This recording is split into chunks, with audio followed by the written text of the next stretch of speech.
மாண்புமிகு மாண்புமிகு பாத்ரூம்ல மாண்புமிகு பாத்ரூம்ல 3 மணி நேரம் உட்கார்ந்து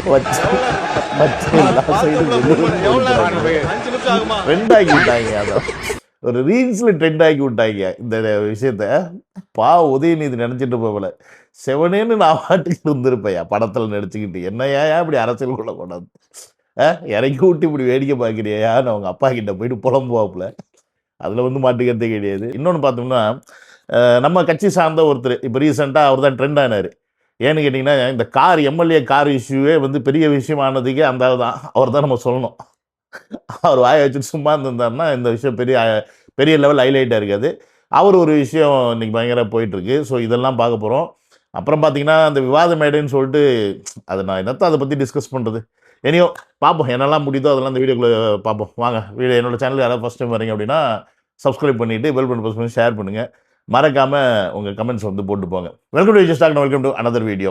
இன்றைக்கி தமிழக வரலாற்றில் தமிழக அரசியல் கட்சியிலேயே தனக்கு தானே ஆப்பு வச்சுக்கிட்ட கட்சி எது அப்படின்னா அது திமுக தான். அது ஏன் அப்படின்னா இந்த வீடியோ பாருங்களேன். லைவ் நீங்கள் கொடுத்துருக்கிறீங்க, நல்ல முயற்சி, நாங்கள் பாராட்டுறோம். ஆனால் அதில் இருக்கக்கூடிய பிரச்சனைகளை இங்கே நான் சொல்கிறேன். நீங்க அவை குறிப்பில் நீக்கிறீங்கன்னு சொல்றீங்க. நீங்க எவ்வளவு நீக்கினாலும் அது சோசியல் மீடியால ட்ரெண்ட் ஆகிட்டு இருக்கு, வைரலா போயிட்டு இருக்கு. உதயாநிதி என்னது உதயாநிதி நீங்க வாட்டுக்கு லைவ்ல எல்லாத்தையும் போட்டுடுறீங்க, அவங்க எல்லாத்தையும் எடுத்து கட் பண்ணி ட்ரெண்ட் பண்ணிட்டு இருக்காங்க. அப்புறம் நீங்க அவை குரூப்ல இருந்து நீக்கினா என்ன, நீக்கலைன்னா என்ன அப்படின்னு புலம்புற அளவுக்கு கொண்டாந்து இன்னைக்கு வச்சாச்சு தமிழக வெற்றி கழகம் திமுகவை. 75 வருட கட்சி, திராவிட கட்சி, பாரம்பரிய கட்சி, யாரும் அழிக்க முடியாத கட்சி. இன்னைக்கு சட்டமன்றத்தில் லைவை ஃபேஸ் பண்ண முடியாமல் அவஸ்தைப்படுறாங்க. ஏன்னா அவங்களுடைய வரலாறு அப்படி. இதுக்கு முன்னாடி சட்டமன்றம் எப்படி இருந்திருக்குன்னு தெரியுமா? கொஞ்சம் பாருங்க. நீங்கள் செய்கிற இவ்வளவு காரியங்களும் நாட்டு மக்கள் பார்த்து கொண்டுதான் இருக்கிறார்கள். நீங்கள் சட்டத்தை எவ்வளவு மதிக்கிறீர்கள், சட்ட விதிகளை எப்படி மதிக்கிறீர்கள் என்பதை நாட்டு மக்கள் பார்த்து கொண்டிருக்கார்கள், தெரிந்து கொள்வார்கள். பார்த்தீங்கல்ல, சட்டமன்றம்னாவே அடிச்சுக்கிட்டு சாவர ஒரு இடமா தான் இருந்திருக்கு. அந்த சட்டமன்றத்தில் உட்காந்து 4 நல்ல விஷயத்தை பற்றி பேசி மக்களுக்கு தேவையான விஷயத்தை பற்றி பேசுகிறதா இருக்கட்டும், இல்லை ஒரு கட்சிகள் எடுத்து வைக்கக்கூடிய கோரிக்கைகளை, இல்லை ஒரு தீர்மானங்களையோ, இல்லை ஒரு அறிக்கைகளையோ அதில் நல்லது கெட்ட ஆராய்ஞ்சு அதை பற்றி பேசுகிறது தான் சட்டமன்றம். ஆனால் என்ன பண்ணியிருக்காங்க இதுக்கு முன்னாடி இந்த சட்டமன்றத்தை அவங்களுக்கு சாதகமான ஒரு இடமா வச்சுக்கிட்டு போயிட்டு ஜாலியாக சண்டை போட்டுட்டு வந்துட்டு இங்கே மக்களை பற்றி சுத்தமாக கண்டுக்கிறதே கிடையாது. இப்படி இருந்த இன்னைக்கு இந்த சட்டமன்றத்தில் இன்னைக்கு எப்படி தெரியுமா, எப்படி மாற்றி வச்சிருக்காரு தெரியுமா தமிழக வெற்றி கழகத்தை சேர்ந்தவர் தலைவர்.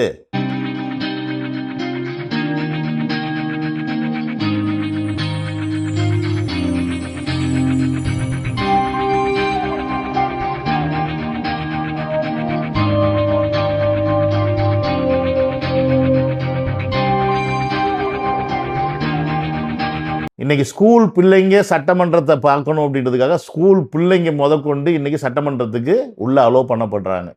இன்னைக்கு ஒட்டுமொத்த சட்டமன்றத்திலையும் நடக்கக்கூடிய நிகழ்வுகளை தமிழ்நாடு மக்கள் உட்காந்து பார்க்குறாங்க.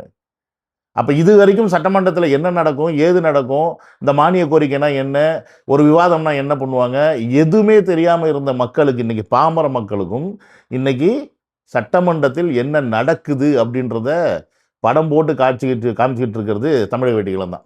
மாண்புமிகு பாத்ரூம்ல நீக்கிட்டீங்களா? மாண்புமிகு பாத்ரூம்ல 3 மணி நேரம் உட்கார்ந்து இன்னைக்கு இப்போ இந்த ரீலி ட்ரெண்ட் ஆனதுக்கும் யார் காரணம்? உதயநிதி தான் காரணம். அதாவது சிடிஆர் நிர்மல் அவர்கள் வந்து கரூர் செந்தில் பாலாஜியை வெறுப்பேற்றுறதுக்கு வேணுக்குனே வார்த்தை விடுறாரு, நல்லா ட்ரிகர் பண்ணி விடுறாரு அப்படின்றது தெரிஞ்சு சங்கி அமைச்சர்னு சொல்லி இவர் சப்போர்ட்டுக்கு வர்றாரு. யார்? செந்தில் பாலாஜிக்கு சப்போர்ட்டுக்கு வந்து அங்கே வாங்கிக்கிட்டது தான் இந்த பாத்ரூம் அமைச்சர், பாத்ரூம் தலைவர்னு சொல்லிட்டு இந்த இதை வாங்கிக்கிட்டாரு. ஸோ இப்போ உதயநிதி அவர்கள் வந்து எங்கே எதை பேசணுன்றது தெரிஞ்சு பேசணும். அவரை பற்றி பேசும்போது நீ எதுக்குப்பா எந்திரிச்சு சப்போர்ட்டுக்கு வர்ற உனக்கு? ஆனால் இதெல்லாம் நல்லா வேடிக்கை பார்த்துட்டு சந்தோஷமாக இருக்கிறாரு நம்ம தலைவர், அதில் மாற்றுக்கிறதே கிடையாது. ஆனால் நம்ம தலைவர் உண்மையாலுமே ரொம்ப நல்லவருங்க. ஏன் தெரியுமா? இவங்க இப்படிப்பட்டவங்க தான் இவங்க வந்து ரொம்ப இந்த மாதிரி அமளி ஒலி பண்ணுவாங்கன்றது தெரிஞ்சு சட்டசபையை ஓரளவுக்கு நம்ம ஃபுல்லாக காட்டாமல் வச்சுக்கலாம் அப்படின்றத ஸ்டார்டிங்கில் சட்டசபையில் என்ன பண்ணாங்க, ஒரு லைவில் வந்து இந்த மாதிரி ஒரு பிரச்சனை வந்தோடனே கட் பண்ணிட்டாங்க. கரெக்டாக இல்லையா? கட் பண்ணதுக்கு அப்புறமா யார் லைவ் வந்து போடணும் அப்படின்னு சொல்லி யார் அடம் பிடிச்சது? திமுக காரன். கரெக்டா இல்லையா? நம்மளை போட்டு கார்னர் பண்ணாங்க. தமிழக வெற்றி கழகம் வந்து சட்டசபை லைவை நாங்கள் காட்டுவோம்னு அறிக்கை விட்டுவிட்டு இன்னைக்கு சட்டசபையில் நீங்கள் லைவை காட்ட மாட்டேங்கிறீங்க அப்படின்னு சொல்லி உசுப்பேத்தி விட்டது இதே திமுக காரங்க தான். அதான் பார்த்தாரு. சரி, அவ்வளோ உசுப்பேத்தியும் அப்பையும் கூட நமக்கு கொஞ்சம் இறக்கும் குணம் பாருங்க. இவ்வளோ நாளும் அந்த சட்டசபையில் இவங்க அமளிதுவனி பண்ணும்போது பெருசாக காட்ட மாட்டாங்க. நானே அதை 2 நாளைக்கு முன்னாடி வீடியோவில் சொன்னேன். சிடிஆர் அவர்களும் சொன்னார். அதுக்கப்புறம் நேற்று ராஜ்மோகன் அவர்களும் சொன்னார். நடக்கக்கூடியதெல்லாம் மக்களுக்கு தெரியணும். என்னென்ன யார் யாரு தொகுதி சார்ந்த பிரச்சனைகள் கேட்கறாங்க, அதுக்கு பதில் சொல்லணும். நேரலை தரும். நான் உங்க மூலமா ஒரு கோரிக்கை வைக்கிறேன். பேசுங்க. உங்க மூலமா ஒரு கோரிக்கை வைக்கிறேன். முதல் கோரிக்கை என்னன்னா, நம்மளுடைய கேமரா டீம் வந்து இந்த எதிர்க்கட்சி வரிசை வந்து தொடர்ச்சியா அப்படி கமெண்ட் அடிக்கிறது, உரிமையில பேசுறது, லாஸ்ட் பெஞ்ச்ல இருந்தா டாக்டர் குடுகுடுன்னு எஞ்சிங்க நடுவில் ஓடி வர்றது, இதையும் சேர்த்து ஸ்பிளிட் ஸ்கிரீன்ல காட்டுங்க. இப்படி காட்டுறத கொஞ்சம் அப்படி காட்டுங்க. என்னெல்லாம் ஒருத்தர் எந்திரிச்சு அடிக்க வர்றாரு, திட்டிக்கிட்டு வர்றாரு அப்படின்ற அந்த விஷயத்த சொல்றாரு. கரெக்டா இல்லையா? ஸோ இப்போ என்ன பண்ண ஆரம்பிச்சிட்டாங்க? நீங்கள் அமளி ஜோலி தாண்டா பண்ணுறீங்க, இருந்தாங்களா கேமரா திருப்பு, ஃபோக்கஸை திருப்பு அந்த பக்கம். ஸோ ஒட்டு மொத்தமாக திருப்பினா எல்லா அமைச்சரும் கேமரா அந்த பக்கம் திருவுனே உட்காந்துடுறாங்க. நல்ல, அதாவது அவ்வளோ பயம் இருக்குல்ல, அவ்வளோ பயம் இருக்குல்ல. எல்லாம் நம்ம மக்கள் மேலே பார்த்துட்டாங்கன்னா அடுத்த வாட்டி தொகுதிக்கு போனால் நம்மளை காரி துப்புவாங்கன்னு பயம் இருக்குல்ல. அப்புறம் ஏன் சட்டமன்றத்தை ஒழுங்காக நடத்த விட மாட்டேங்கிறீங்க? சட்டமன்றத்தில் உட்காந்து விவாதம் பண்ணுங்க, பேசுங்க. அவங்க வந்து ஏதாவது ஒரு அறிவிப்பு சொன்னால் அந்த அறிவிப்பில் நல்லது கெட்டதை எடுத்து பேசுங்க. அனுபவசாலின்னு சொல்லிட்டு அலறீங்க. சட்டமன்றத்தில் உட்காந்து அலறீங்க, ஒப்பாரி வைக்கிறீங்க, இங்கேருந்து அங்கே கிண்டல் பண்ண பார்க்குறீங்க, அவங்கள பேச விடாமல் கத்தி அலப்பறம் பண்ணுறீங்களே ஒழிய ஏன் சட்டமன்றத்தில் உங்களால் உட்காந்து ஒரு சட்டமன்றத்தை அமைதியாக நடத்த முடியல? நீங்களாம் அப்போ என்ன மக்களுக்கு நல்லது செஞ்சுட்டு போகிறீங்க? எல்லாருக்கும் 7 வயசாகுது. 7 வயசான நீங்களே ஒழுக்கமாக இல்லைன்னா அப்புறம் எப்படி அவங்களுக்கு கீழே இருக்கிறவங்க உங்களுக்கு பின்னாடி ஃபாலோ பண்ணுறவங்க ஒழுக்கமாக இருப்பாங்க? கொஞ்சம் பேசிக் புரிதல் வேணும்ல. அந்த புரிதல் கூட கிடையாது. ஸோ இன்னைக்கு சட்டமன்றம் லைவ் அப்படின்றது மிகப்பெரிய ஒரு விஷயம். அது நடக்கணும், இனியும் நடக்கணும். இதை எக்காரணத்து கொண்டும் தமிழக முதல்வர் வந்து நிறுத்திடவே கூடாது. இவங்க என்ன அமளி பண்ணாங்கன்னா ஜூம் பண்ணி காட்டுங்க. ஒவ்வொருத்தரையும் ஜூம் பண்ணி காட்டுங்க, யார் எந்த அமைச்சர்னு நல்லா பக்காவாக மாட்டுவாங்க. So I am so happy. So லாஸ்ட்டாக இவர் சபரி, இந்த சபரி அப்படின்றதுனால தான் இந்த கார் பிரச்சனையே பெரும் பிரச்சனை வந்துச்சு. கார் கேட்டது என்னமோ ஜோதிமணி அப்படின்ற எம்எல்ஏ தான் கேட்டாருன்னு நினைக்கிறேன், விசிகான்னு நினைக்கிறேன். அந்த கட்சியில் இருந்தவர் தான் கார் வேணும் அப்படின்ற மாதிரி எம்எல்ஏக்கு முடிஞ்சால் கொடுங்க, நாங்கள் தொகுதி வர்றது போக வரவங்களுக்கு ஈஸியாக இருக்குன்னு சொல்லி கேட்டது. அந்த காரில் அதிகமாக அன்றைக்கி பயங்கர பேசு பொருள் ஆனது கேட்டேன்னா, இவர் வாயை வச்சுட்டு சும்மா இல்லாமல் பாராட்டுன்ற பேரில் எந்திரிச்சு என்னுடைய காதலும் ஜெயிக்கலை, தோற்று போச்சு, லைஃபும் என்னமோ பண்ணேன் அதுவும் தோற்று போச்சு, இன்றைக்கி ஆனால் காரையும் கொடுத்து லைஃபையும் கொடுத்த தலைவருக்கு வாழ்த்துன்னு சொன்னோன்னே அதுதான் வந்து மிகப்பெரிய ஒரு வைரலாக போய் இவர்கிட்ட கார் இருக்கா இல்லையான்னு எல்லாம் நோண்டி வீடியோ போட ஆரம்பித்தாங்க. இவர்கிட்ட கார் இருக்குது, இவர் கார் வச்சுக்கிட்டே என் கார் இல்லை ஆனால் கார் கேட்குறேன் அப்படி, நான் இப்போ ட்ரெயினில் வரேன், ஆட்டோவில் வரேன்னு சொல்லி கதை விட்றான்னு சொல்லி இவரை வச்சு ஒரு ட்ரெண்டு பண்ணாங்க. இப்போ நேற்றுலேருந்து இந்த வீடியோ ட்ரெண்ட் ஆகுது, இந்த வாய்ஸ். இவர் வந்து ஒருத்தரை மிரட்டுறாரு. ஆமாடா நான் உன்னை மிரட்டுறேன், நான் உங்கள் அப்பா அம்மாவுக்காக பார்க்குறேன் அப்படின்னு சொல்லி மிரட்டுறாப்புல. இது என்ன மேட்ருன்னு பார்த்தீங்கன்னா, அந்த பக்கம் இருக்கிறவன் ஏதோ ஸ்டேட்டஸ் வச்சுருக்கான். அந்த ஸ்டேட்டஸ் அவன் திமுக காரன். அவன் என்ன ஸ்டேட்டஸ் வச்சுருக்கான்னு பார்த்தீங்கன்னா, ஏதோ கலப்பு திருமணம் அப்படின்ற ஒரு விஷயத்தை பற்றி பேசி வச்சுருப்பான் போல இருக்குது. இவர் சபரி வந்து கலப்பு திருமணம் போல இருக்குது, நமக்கு தெரியாது. அவர் அந்த வாய்ஸில் கேட்டதை சொல்கிறேன். அப்போ அந்த கலப்பு திருமணம் அப்படின்னும் போது ஏதோ அதை பேஸ் பண்ணி என்ன ஸ்டேட்டஸ் போட்டான்னு தெரில. பார்க்கறதுக்கு என்னமோ அவங்க 2 பேரும் சொந்தக்காரங்க மாதிரி தான் தெரியுது. ஏன்னா அவங்க அப்பா தாண்டா பார்க்குறேன்னா ஒன்று அது பண்ணுறோன்னா இது பண்ணுறோன்னு சொல்லிட்டு, அவர் எம்எல்ஏவாக இருக்கலாம், மினிஸ்டராக இருக்கலாம், யாராக வேணா இருக்கலாம். ஒரு மனுஷனுக்கு தன்னோட குடும்பத்தை பற்றி பேசும்போது கோவம் வர்றது சகஜம்தான், அது வரத்தான் செய்யும். நீ இவ்வளோ நாளாக என்ன கட்சியை பற்றி பேசுனா, மற்றதை பற்றி பேசுனா எனக்கு கவலை கிடையாது, என் குடும்பத்தை பற்றி பேசுகிறேன் அப்படின்னா கோவம் வரத்தான் செய்யும். அந்த கோவத்தில் வந்து அவர் பேசுகிற விஷயங்கள் தான். ஆனால் இதை நம்ம என்ன பண்ணுறோம் அப்படின்னா புரிஞ்சுக்கணும். நம்ம ஒரு சைடு புரிஞ்சுக்க மாட்டோம், அது வேறு விஷயம். ஆனால் அட்லீஸ்ட் இந்த எம்எல்ஏ இருக்கவங்களாவது புரிஞ்சுக்கணும். ஏன்னு கேட்டிங்கன்னு வச்சுங்க, அவங்களுக்கு வேலையே ட்ரிகர் பண்ணி விட்றது தான் அவங்களோட வேலை. என்ன அது உங்கள் சொந்தக்காரமே, இப்போ நம்ம சொந்தக்காரங்களே இருப்பாங்கல்ல, ஒருத்தர் திமுக காரன் இருப்பான், ஒருத்தர் டிவிகே. இப்போ நான் டிவிகே காரன்னா எங்கள் குடும்பத்தில் வந்து பார்த்திங்கன்னா வேறு கட்சியில் இருப்பாங்க.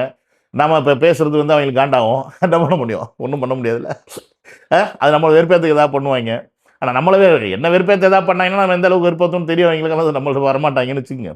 பட் இந்த மாதிரி அவங்க கட்சிக்குள்ளே அவங்க வீட்டுக்குள்ளே இந்த பிரச்சனையை வந்து இன்றைக்கி ஒரு பாலிடிக்ஸ் பிரச்சனையாக மாற்றி வச்சுருக்காங்க. இப்போ சபரி போன்றவர்கள் என்ன பண்ணணும் அப்படின்னா, உங்களுக்கு அதில் ஒரு பிரச்சனை இருக்குது, அதில் இந்த மாதிரி இருக்குது, குடும்பத்தில் இருக்குது அப்படின்னா, நீங்கள் ஃபோனில் பேசுகிறீங்கன்னா கொஞ்சம் பார்த்து பேசுங்க. இந்த ரெக்கார்ட் பண்ணி அனுப்பி விட்டாங்களா? ஸோ இதுதான் பண்ணுவாங்க. இதை பண்ணுறதுக்கு தான் இனி அவங்க எல்லா வேலையும் பண்ணுவாங்க, எல்லா ட்ரிகரிஸும் பண்ணுவாங்க. தமிழக வெற்றி கழகத்தை சார்ந்தவங்களும் சரி, எல்லாத்துக்கும் வந்து அப்படியே அப்படியே 100% பர்ஃபெக்டாக இருக்கணும் எல்லாருமே அப்படின்னு நினச்சேன்னா முட்டாள்தனமான எண்ணங்கள் அது. எனக்கு அந்த மாதிரி நிறையா விஷயங்கள் நான் கேட்குறேன். அது எனக்கு மண்டை சூடாகுது. என்னமோ எல்லாம் வானத்துலேருந்து குதிச்சு யோக்கியனா வந்த மாதிரி எல்லாம் இதே குப்பைக்குள்ள தாண்டா வாழ்ந்துகிட்டு இருக்கோம். ஒவ்வொருத்தனுக்குள்ளேயும் அவ்வளோ விஷம் இருக்குது. வெளியில் மூஞ்சில் நல்லா அப்படியே வாயில் அப்படியே பேசிட்டு உள்ளுக்குள்ளே அவ்வளோ வச்சுருப்பாங்க. எல்லாரும் அப்படி தான். ஆனால் அடுத்தவங்க மட்டும் அப்படி இருக்கணும் இப்படி இருக்கணும்னு சொல்லி பேசும்போது தான் நமக்கு சமகாண்டாகுது. நல்லவனாக இருக்கிறதுக்கும் நல்லவனாக நடிக்கிறதுக்கும் வித்தியாசம் இருக்குது. நல்லவனாக இருந்தால் போதும், நடிக்க வேண்டாம் தான் நானும் சொல்கிறேன். அவங்க நடிக்கணும் நீங்களும் எதிர்பார்க்காதீங்க அப்படின்னு தான் நான் உங்ககிட்ட கேட்டுக்கிறேன். நீங்கள் நடிக்கணும்னு எதிர்பார்த்தா அவங்க நடிப்பாங்க. நம்மக்கிட்ட நல்லவங்களாக நடித்த ஒரு திருட்டு கும்பலை தான் 50 வருஷம் 60 வருஷம் கழித்து நம்ம எடுத்து வெளியில் தூக்கி போட்டிருக்கோம். திருப்பியும் அதே நடிகர்கள் தான் வேணும், அந்த மாதிரி நடிக்கிறவங்க தான் வேணும் அப்படின்னு நினச்சிங்கன்னா அப்புறம் எதுக்கு ஆட்சி மாற்றம், எதுக்கு அரசியல் மாற்றம்? அதே குப்பையில் இருந்துட்டு போயிருக்க வேண்டியதானே அப்படின்றது என்னோட பாயிண்ட் ஆஃப் வியூ. ஸோ அதனால் யாருக்கிட்டையுமே ஓவர் எக்ஸ்பெக்டேஷன் பண்ணாதீங்க. முடிஞ்ச அளவுக்கு நல்ல விஷயங்கள், நமக்கான விஷயங்களை செய்கிறாங்களா அதில் மட்டும் கான்சன்ட்ரேஷன் பண்ணுங்கள். தேவையில்லாமல் அவங்களுடைய அடுத்த பர்சனல் லைஃப்பில் மற்ற விஷயத்தில் போயிட்டு மூக்க நுழைச்சு நம்ம பர்சனல் லைஃப்பில் எவனா வந்து சொன்னால் நமக்கு காண்டாகுமா ஆகாதா? கொஞ்சம் யோசிச்சு பாருங்கடா. யாரா வேணா இருங்க, எதுக்கு தேவையில்லாமல்? இதை நானும் பல வாட்டி சொல்லிட்டேன். எல்லாரும் இதை தான் பண்ணுறீங்க. சரி, எனியோ. ஸோ அவரும் இதை புரிஞ்சுக்கணும். இந்த வீடியோ அவர்கிட்ட முடிஞ்சால் ஷேர் பண்ணி விடுங்க. வேறு என்னத்த சொல்கிறது, அவ்வளோதான். மற்றதெல்லாம் சட்டசபை பார்த்து என்ஜாய் பண்ணிருப்பீங்க. வீக்கெண்டு ஜாலியாக இருங்க. சரி, நடந்த வீடியோவில் டேக் கேர். பாய்.